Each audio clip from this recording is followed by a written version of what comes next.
Baik, Assalamualaikum, salam sejahtera dan terima kasih kerana terus memilih TV1 dan kali ini kita teruskan dengan bicara naratif dengan satu lagi topik yang telah pun dipilih bersesuaian dengan keadaan keperluan semasa. Tapi sebelum itu ingin saya kongsikan juga apa antara platform yang boleh anda pilih untuk mengikuti siaran kami selain daripada TV1 juga boleh ikuti kami secara jelas di siaran berita RTM, siaran digital My Freeview 123 dan juga terus melalui FB Live 5 Bicara juga FB Live berita RTM. Dan dengan apa yang kita ikuti dengan perkembangan sekarang walaupun kes baru COVID-19 telah menunjukkan penurunan, masih lagi banyak persoalan yang bersasarkan tentang di manakah hala tuju dari segi proses vaksinasi COVID-19. Jadi di studio pada malam ini kami bawakan, biasanya beliau berada di Makmal dan kali ini berada di studio pada malam ini. Terima kasih Dr. Anwar Junid kerana sudi bersama kami. Beliau merupakan pemangku pengarah penyelidikan dari Institut Genom Malaysia yang berada di bawah National Institute of Biotechnology Malaysia. Doktor, pastinya juga ramai yang mungkin barangkali menampakkan satu perasaan optimistik dengan penurunan kes dan juga dengan kemasukan vaksin ini. Tapi begitu banyak persoalan yang masih lagi berlega di fikiran masyarakat. Dalam situasi sekarang, dengan mandat yang telah pun dipikul oleh MOSTI, di mana peranan Institut Genom Malaysia dalam proses penyelidikan vaksin COVID-19 ini? Assalamualaikum, saya Dr. Anwar from Institut Genom. So, apa yang Institut Genom di bawah NIBM, di bawah MOSTI, apa yang kita lakukan adalah kita bersama-sama dengan pihak KKM dalam membuat diagnostik, ya, sebagai makmal tambahan untuk membuat diagnostik kepada kes COVID-19. So, seperti yang kita tahu, bila kes meningkat, pasti kapasiti di KKM menjadi challenge. Ya. Jadi kita juga perlu mengetahui segera siapa yang sebenarnya positif setiap hari. Jadi kita mengambil tugasan itu bersama dengan makmal-makmal universiti yang lain untuk memudahkan lagi, mempercepatkan lagi proses screening sampel PUI ataupun mereka yang disyaki sebagai kontak rapat. Selain daripada itu, pihak kami juga menjalankan penyelidikan berkenaan baru akan bermula untuk kaedah detect COVID-19 menggunakan CRISPR teknologi di bawah Dr. Asfar and the group bersama-sama dengan IMR. Selain daripada itu, kami juga melakukan sequencing, ya, di mana penjujukan genom ini juga dilakukan oleh IMR dan di universiti juga turut melakukan penjujukan genom. So, tujuan penjujukan genom yang dilakukan ini adalah untuk seperti yang kita tahu, untuk mengesan varian ataupun mutation yang berlaku pada COVID-19 bagi memudahkan bagaimana kita nak merancang penggunaan vaksin sekarang, adakah berkesan ataupun tidak. Selepas ujian klinikal pertama diadakan, apakah hala tujunya selepas ini? Ujian klinikal, ya, pastinya dalam situasi pandemik ini, ya, ujian klinikal fasa ketiga sudah diberikan macam emergency use oleh FDA, di mana membenarkan keseluruhan masyarakat penduduk dunia untuk menggunakan vaksin yang berada di fasa ketiga berdasarkan interim report daripada ujian klinikal phase 3. So, seperti yang kita tahu, Malaysia sekarang bakal menerima vaksin Pfizer, ya, di mana menerusi interim report yang menggambarkan efikasinya, bukan menggambarkan, ini adalah satu fact di mana Pfizer punya vaksin boleh memberi efikasi up to 95%, ya. Jadi dengan kehadiran interim report ini akan memudahkan lagi contoh pihak regulatory yang terlibat dalam pharmaceutical di Malaysia, which is the NPRA, untuk mengenal pasti sama ada vaksin yang dikeluarkan oleh pihak Pfizer ini selamat, berkesan, stable untuk digunakan oleh masyarakat di Malaysia inilah. Adakah dari segi bila mana diadakan ataupun diumumkan masih lagi mencari sukarelawan untuk terlibat dalam ujian klinikal ini, bagaimana respons masyarakat? Sebab rata-rata ramai lagi memberikan persoalan tentang selamat ke, ramai juga yang masih bimbang dengan kesan samping ataupun side effects. Jadi bagaimana pemahaman ini boleh diberikan lebih lanjut kepada masyarakat?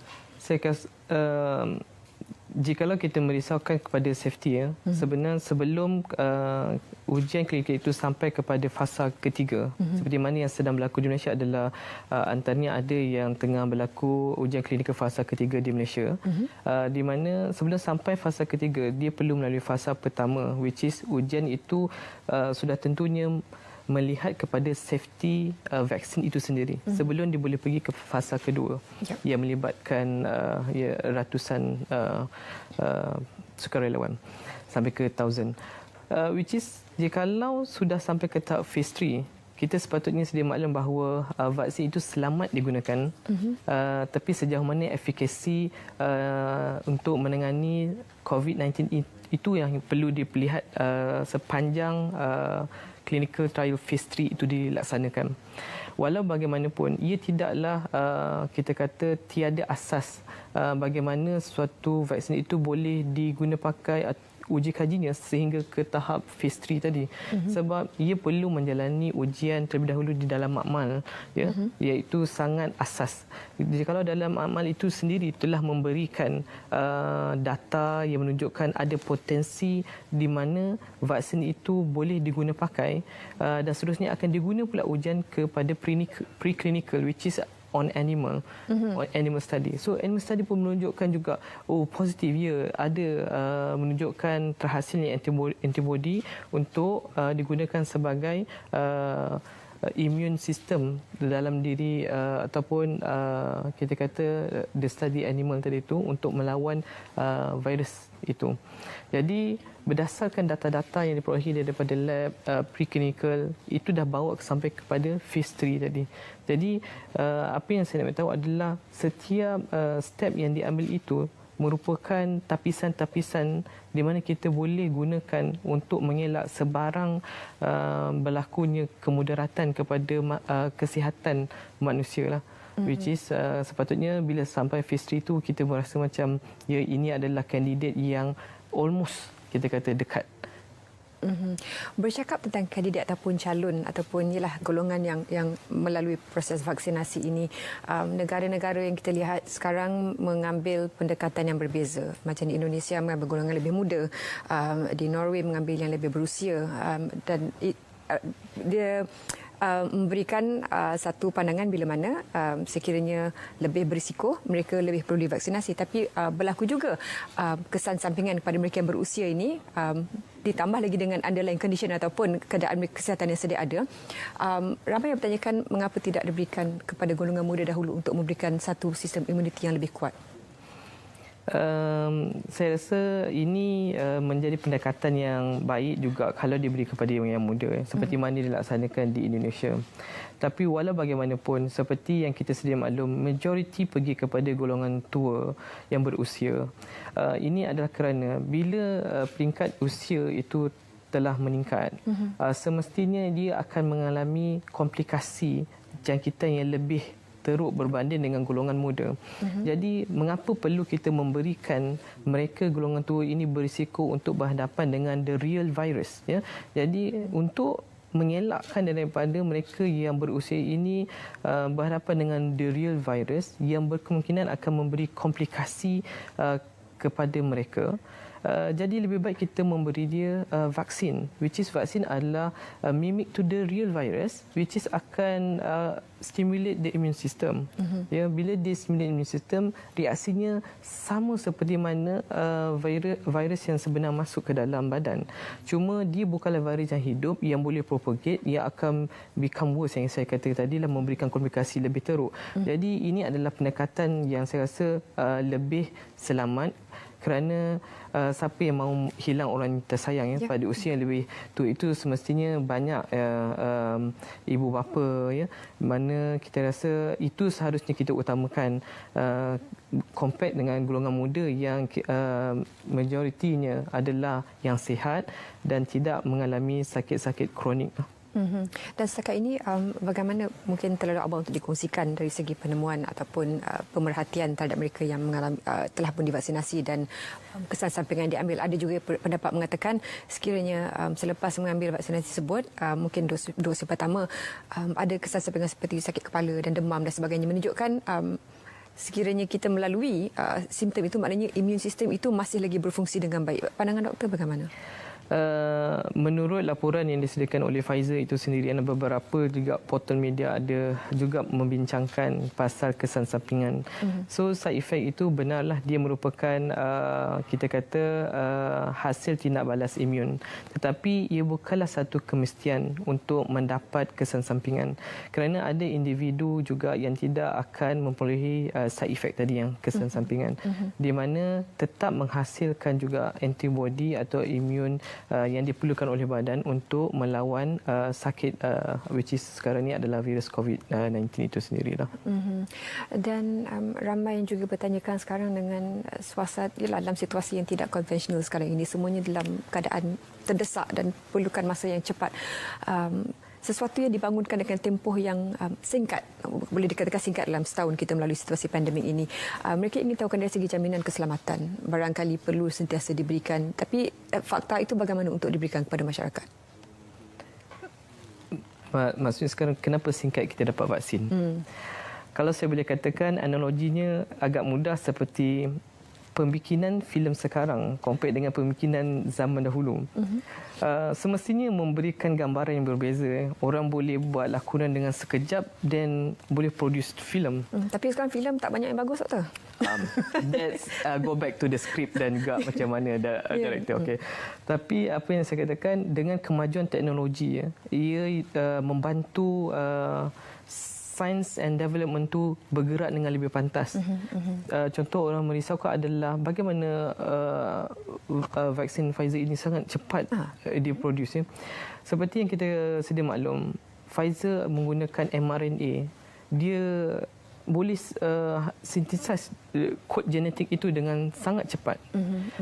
Maka dengan development pula bantuan, contoh kita kata alatan sains sekarang yang boleh melihat rupa bentuk SARS-CoV-2 itu sendiri, COVID virus itu. Dengan adanya platform-platform sedemikian yang membantu saintis lagi melihat macam mana rupa bentuk virus itu, di manakah puncanya virus itu boleh memasuki sel manusia. Bila boleh kita kenal pasti fizikal gambaran virus itu, sudah pasti penyelidik dapat kenal pasti bahagian mana pula kita kena target untuk membuat vaksin. So seperti kita tahu, kita sekarang target adalah spike protein. So di mana itulah kawasan di mana memudahkan virus untuk berinteraksi dengan sel manusia dan seterusnya masuk ke dalam sel dan take over the whole machinery untuk virus propagate.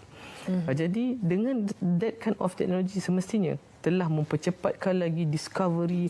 Lepas tu dengan Pfizer, bukanlah this is the first time producing the mRNA. Dia pun tengah buat juga on the SARS, MERS for example. Dan ada juga syarikat lain yang terlibat dalam pembangunan teknologi mRNA seperti virus Zika yang sekarang dalam phase 1 and few in phase 2 juga untuk ada virus yang menggunakan teknologi mRNA itu sendiri.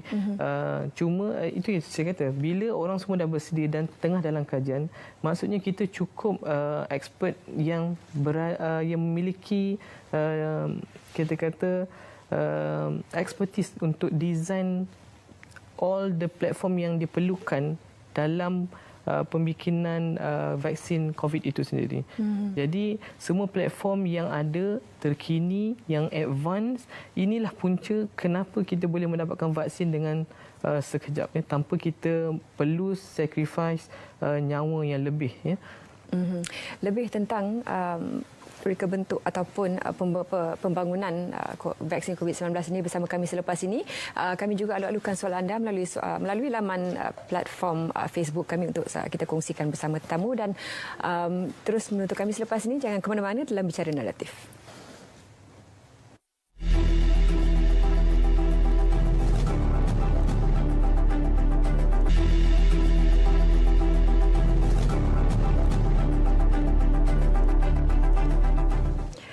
Baik, Bicara Bicara Naratif bersambung melalui saluran TV1 dan juga saluran digital berita RTMI Freeview 123. Terima kasih kerana telah menghantarkan soalan. Akan kita kongsikan bersama tetamu sebentar saja lagi. Masih lagi berbicara dengan Dr. Anwar Junid yang merupakan pemangku pengarah penyelidikan dari Institut Genom Malaysia. Doktor, dari apa yang doktor sebutkan, sedikit pengenalan di awal tentang vaksin yang dibawakan di Malaysia ini. Teknologi terbaru juga ada menyebut tentang perkembangan dari Johnson & Johnson yang hanya menggunakan satu dos sahaja berbanding dua. Mengapa begitu banyak variasi dan apakah itu bukan satu lagi opsi yang kita boleh ambil kerana ia mengurangkan lagi proses vaksinasi itu? Dalam decision kita untuk mengambil vaksin, bukanlah kita ambil kira berapa dos yang perlu diambil, tetapi kita mengambil kira adalah efikasi setiap vaksin yang dibangunkan. Contoh Johnson & Johnson, saya rasa dia adalah antara kandidat lain yang boleh diambil, kerana walaupun efikasi tidak begitu kita kata cemerlang dari segi numbernya, kalau kita boleh nampak compare dengan Pfizer. Yeah. Tetapi ia sudah mencapai efikasi yang disetkan oleh WHO, di mana at least efikasi mestilah 50% untuk membolehkan ia diguna oleh rakyat. Adakah Malaysia melihat barangkali merupakan itu satu lagi option kerana kebergantungan untuk satu pihak saja tidak cukup untuk menampung? Definitely Malaysia tidak hanya melihat pada Pfizer. Seperti kita boleh nampak ada juga Gamalaya, di mana seperti yang PM umumkan. Kenapa kita perlu mengambil sebanyak mungkin option? Seperti Perdana Menteri ada banyak kali mengatakan bahawa government ingin mencapai at least 80% rakyat divaksinate. Jadi dengan program ini kita tidak boleh hanya bergantung kepada Pfizer, which is kita kata bekalan satu dunia ini sekadang berlumba-lumba untuk mendapatkan, kerana productionnya yang mengambil masa juga untuk dihantar pelbagai negara. Jadi kita quite lucky, at least kita dapat juga pada fasa pertama ini dibekalkan oleh Pfizer. Tetapi seperti yang Zaliha kata, semestinya kita mengambil kira vaksin-vaksin kandidat lain untuk memastikan tujuan kita sekarang adalah as long as vaksin itu selamat dan dia boleh membantu kita untuk mencapai at least 80% rakyat divaksinate. Itu adalah di antara objektif utama. Dengan varian baru yang ditemui dalam virus COVID-19 ini, bagaimana ia memberi kesan kepada vaksin itu sendiri? Berkenaan varian baru. So bila kita kata varian baru, sebelum saya pergi ke varian baru, kadang-kadang indah juga virus ni bila kita tengok, walaupun dia sebenarnya menyakitkan. Kerana apa? Dalam komponen virus itu, bila dia masuk sel kita, so dia ada fotokopi di mana dia nak kopi dia punya gene in order to hasilkan the new virus.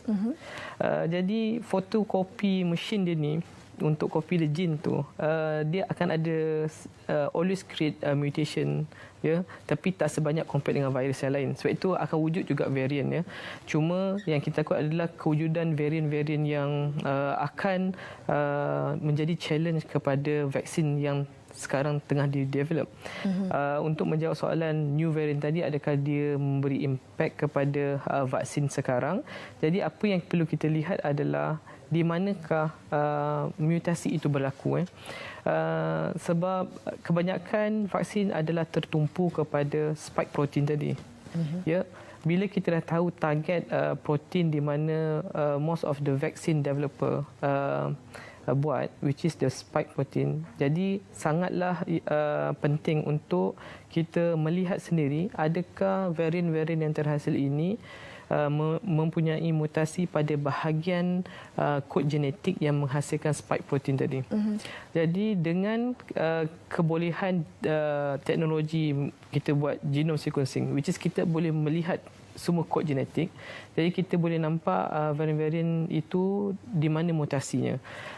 Seperti yang kita tahu, new variant contohnya B117 yang berada di UK, South Africa, mereka mendapati ada mutasi yang berlaku pada bahagian spike protein. So bila ada berlaku, kita sedia maklumlah, maksudnya sekarang kebingungan kita, adakah dia berada di situ dan melibatkan efikasi juga.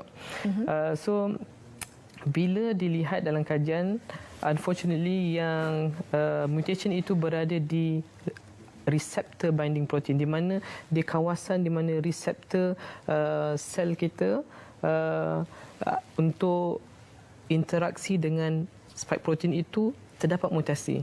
Kerana di kawasan reseptor binding domain tadi itu, di mana mostly antibody mana kita hasil, dia akan pergi ke reseptor binding domain tadi di kawasan itu dalam spike protein.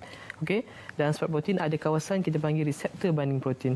So di kawasan itu di mana mostly bila dikaji, semua antibody itu akan bergerak ke situ. Bila dia bergerak situ, dia block. Bila dia block, maka spike protein tak boleh berinteraksi dengan badan kita lah. Dan bila dia block, dia akan mengaruh lagi pelbagai immune cell untuk terus musnahkan. Jadi sekarang kalau berlaku mutasi, ada kemungkinan antibody tidak boleh recognize begitu baik. Tetapi so far apa yang dikabarkan oleh Pfizer, vaksin mereka masih boleh memberi protection dan efikasi masih sama, especially untuk yang B117.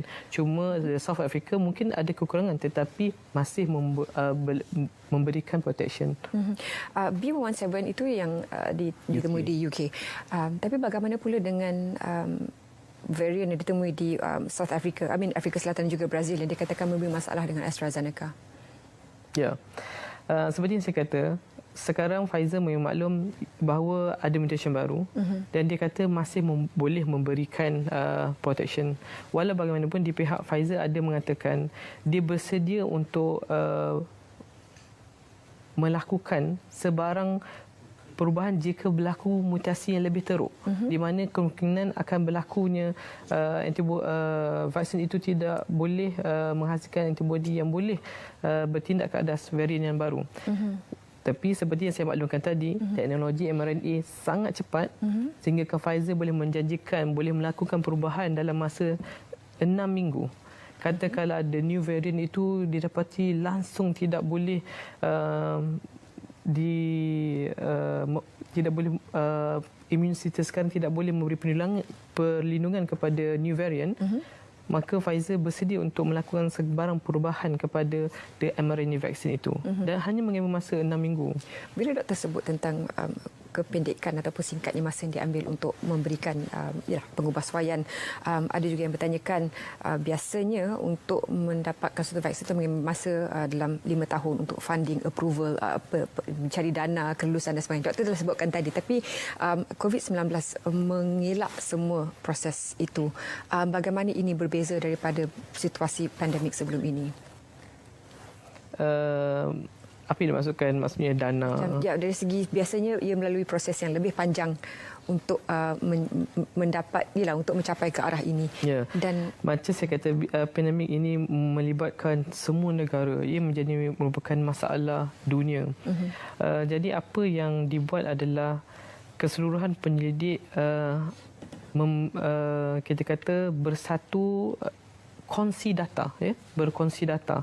Seperti kita tahu, contohnya dia bermula dengan di mana bila Wuhan, saintis itu sendiri di China telah melakukan penunjukan dan telah share terus pasal genome data to enable other scientists from other countries untuk start now because we have the code. Please do something. Itu yang saya katakan, maksudnya sense of urgency itu sense of urgency. So dan mereka yang memiliki pula fund sanggup untuk fund any project related to COVID-19 because they know this is something that we need to work together because dia bukan masalah individu, bukan masalah negara, dia menjadi masalah dunia. Dan ini telah menjadikan semua orang bekerjasama, begitu juga saintis dan begitu juga dengan regulatory semestinya. Ia mempercepatkan lagi proses memperoleh vaksin baru itu. Membawa ke persekitaran dalam negara vaksin yang kita terima, bagaimana pula dari segi keberkesanan, kita sebut tentang efikasi juga keberkesanan dengan wujudnya varian yang baru ini? macam saya katakan tadi, keberkesanan seperti yang dilaporkan masih boleh memberi perlindungan. Maksud kita tidak perlu bimbang. What's the number? Nombor bagaimana yang apa ataupun dari segi skala berapa yang dilihat untuk mengetahui keberkesanan Untuk mengetahui, Pfizer tidak lagi mengeluarkan number lagi ya. Tapi dia memberi kenyataan masih boleh memberi perlindungan. Cuma ini mungkin boleh kita ambil kira adalah bagaimana dia melakukan, maksudnya kemungkinan dilakukan bagaimana boleh memberi perlindungan adalah bila seseorang itu mendapat ataupun kita kata dengan new variant, kita dapat informasi sekuen ya, daripada genomic data tadi kan. New, so kita dah tahu what kind of amino acid yang dia dah tukar the code. So bila kita mengetahui kod tadi tukar, apa yang mereka buat di lab sekarang adalah dia menggunakan virus yang mimik to COVID-19, so ditukar according to the new variant punya code. So dan variant yang dibuat di lab itu bukanlah infectious compared dengan apa the real SARS-CoV. So dengan kehadiran virus itu sekarang diuji dengan COVID-19 punya vaccines. So dia telah menghasilkan imun telah respon kepada vaksin COVID. So dia ambil antibody daripada patient, so dia try to reactkan antibody yang hasil vaksinasi tadi itu terhadap virus yang kita kata tadi mimic to the variant yang baru ya. So bila dia nampak ada berlaku interaksi daripada antibody pesakit bukan pesakit, penerima vaksin tadi, maksudnya vaccination daripada COVID-19 punya produk itu menghasilkan antibody yang masih boleh bertindak ke atas virus yang dikatakan varian baru ya. So itulah adalah dari segi laboratory, walaupun dia nampak ada pengurangan, maksudnya bukan katakanlah tadi kita nampak almost 10 yang boleh interact, sekarang mungkin jadi 5-4, berlaku pengurangan. Maksudnya tapi masih boleh memberikan protection. Dan juga dari segi jaminan, ramai yang juga bertanyakan dari segi selamat ataupun aspek halal ini tidak diasingkan dengan rakyat Malaysia dan juga masyarakat beragama Islam, Doktor ya. Kita sambung selepas ini dalam Bicara Naratif. Teruskan bersama kami, kita akan kembali selepas ini.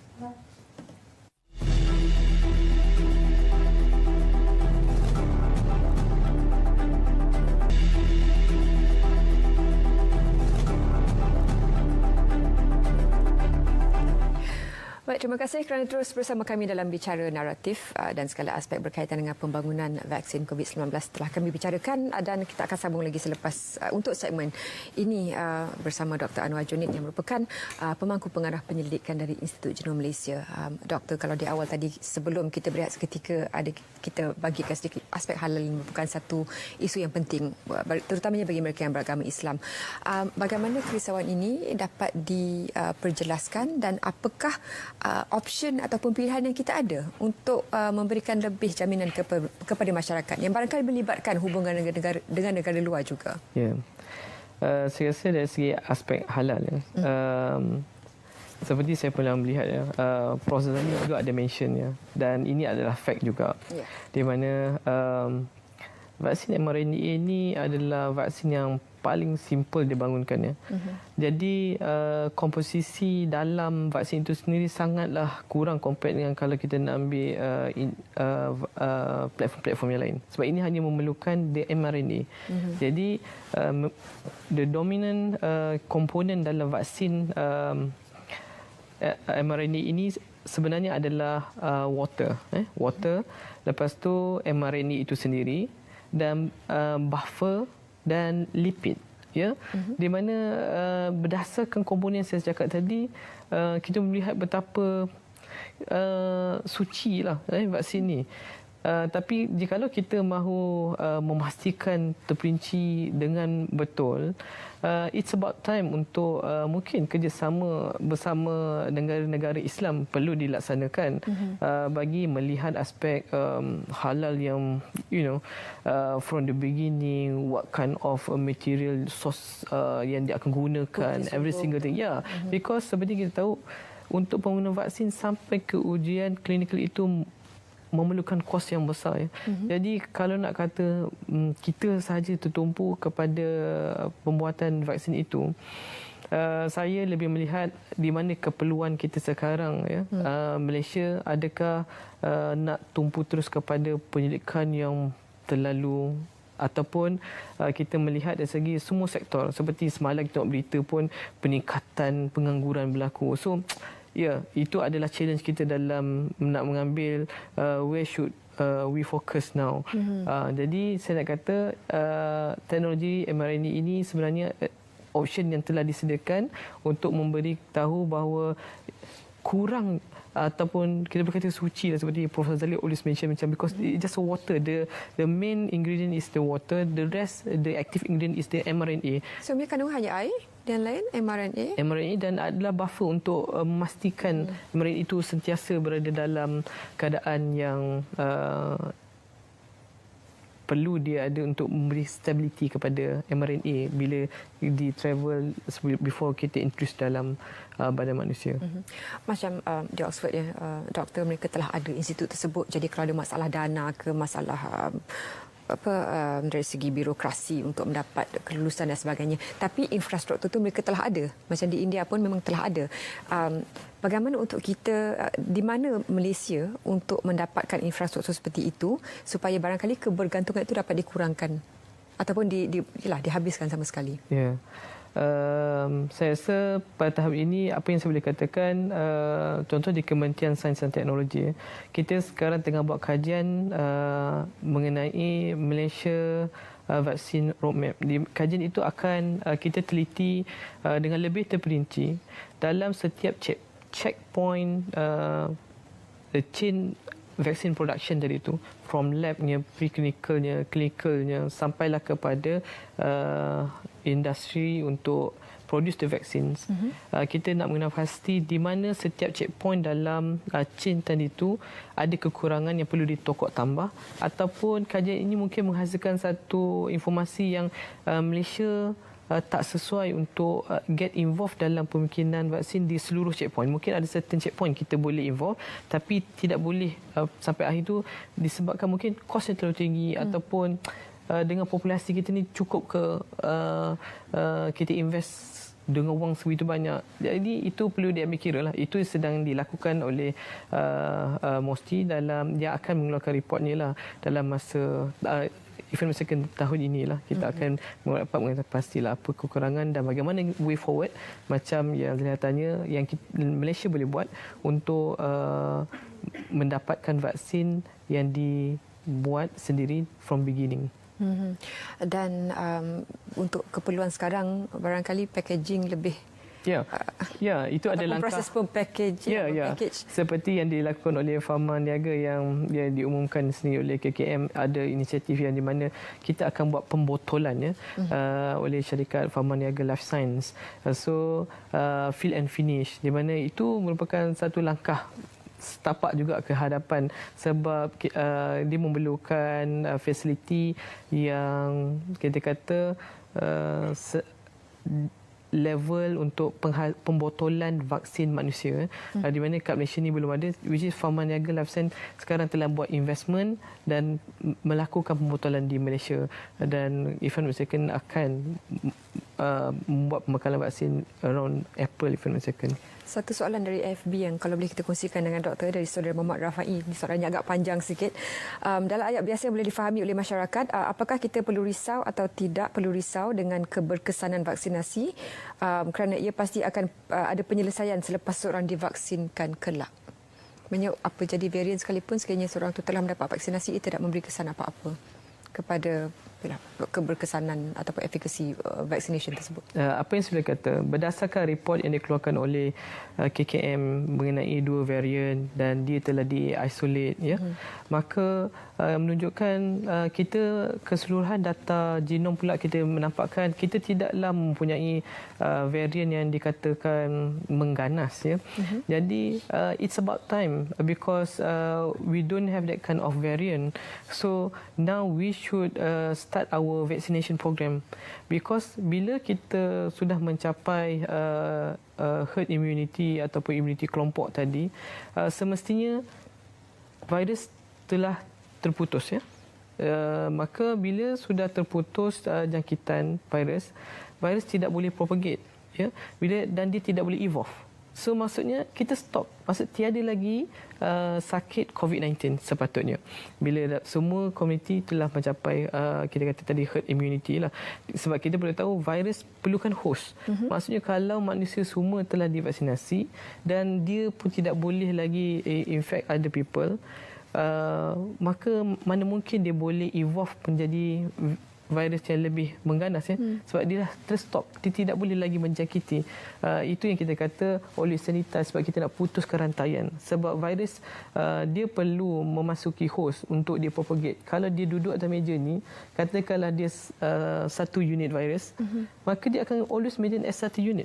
Dia tidak boleh berkembang. Dia perlukan host untuk dia terus propagate, meningkat daripada 100,000 ya. Jadi itu yang kita kata, kalau kita boleh putuskan rantaian, maksud stoplah the spreading of the COVID-19 disease tadi. Lebih soalan tentang herd immunity ataupun immunity secara kumpulan selepas ini, bicara naratif berehat seketika dan jangan ke mana-mana. Soalan seterusnya bersama Dr. Anwar Johnit selepas ini.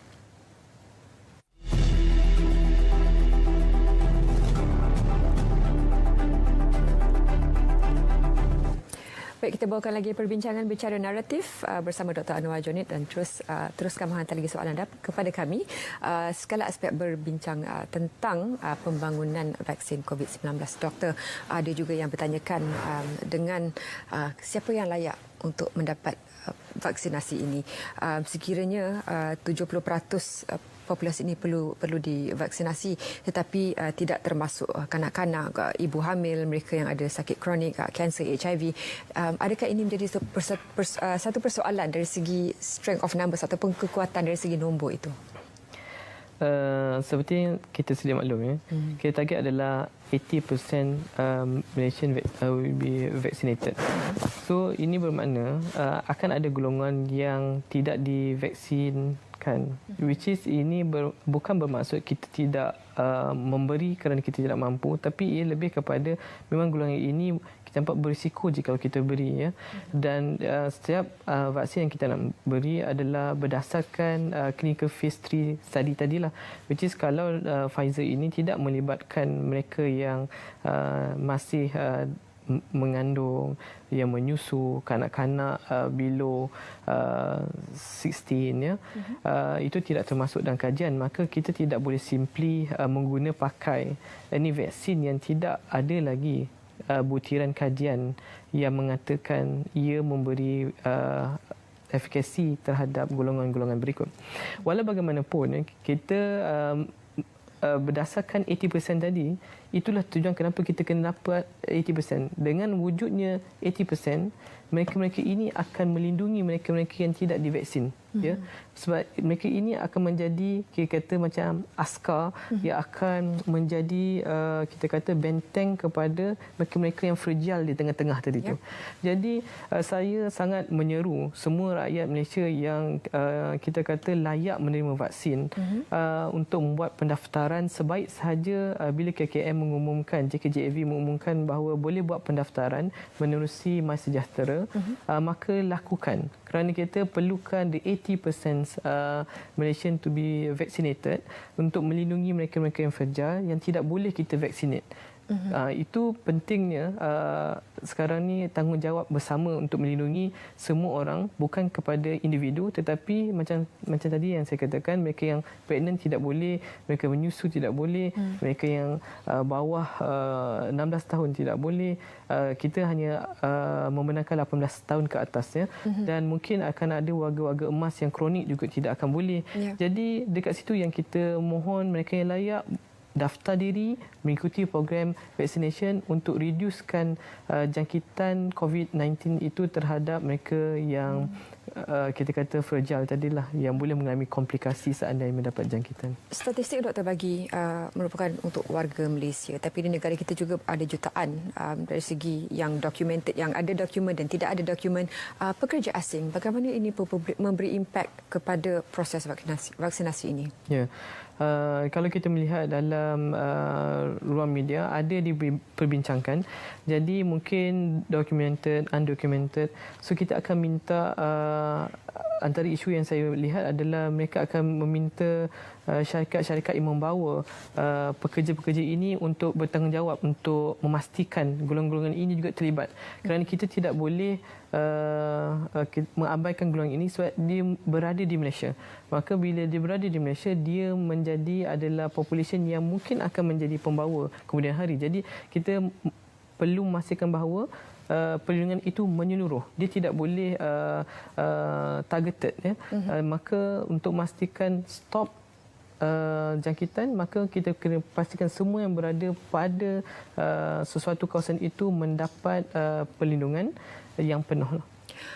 Sekiranya dalam proses mengikut kalender yang telah pun ditetapkan tidak mendapat ataupun mereka yang sepatutnya mendapat vaksinasi ini tidak tampil dan nombor itu tidak mencapai 80%, barangkali apakah ia akan diwajibkan untuk mendapat matlamat yang disasarkan? Itu di luar bidang saya lah untuk mengatakan diwajibkan. Tetapi saya berharap mereka tidak perlulah sampai ke tahap itu. Kerana setelah kita melihat numbers people yang mati, mereka yang kronik yang berada di ICU, mana mungkin kita sebagai manusia tidak mempunyai perasaan yang merasa it's now our responsibility to get involved in the vaccination program.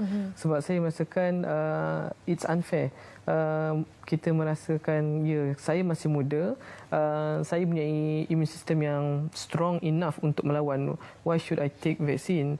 Tetapi kita mungkin boleh jadi pembawa kepada mereka yang kita kata tadi fragile, yang boleh mengalami komplikasi seandainya mendapat jangkitan daripada kita yang kita tiada simptom tapi kita boleh jadi pembawa. Maka di manakah kita meletakkan diri kita sebagai manusia yang responsible dalam ini? Dalam proses vaksinasi ini, doktor, 2 dos. Persoalannya di sini, bolehkah seorang itu mengambil 1 dos sahaja dan apakah yang akan berlaku sekiranya second dos itu lambat ataupun lewat tiba? Apa yang saya boleh katakan, vaksin ini perlu 2 dos sebab apa saja kita mengikut kajian yang dilaksanakan, bagaimana ia perlu diguna pakai, itu bergantung kepada producer. So kalau Pfizer menggunakan 2 dos, maka kita perlu mendapatkan 2 dos kerana berdasarkan kajian dia menunjukkan bahawa penghasilan antibody yang mencukupi hanya dicapai setelah mendapat 2 dos. Ya.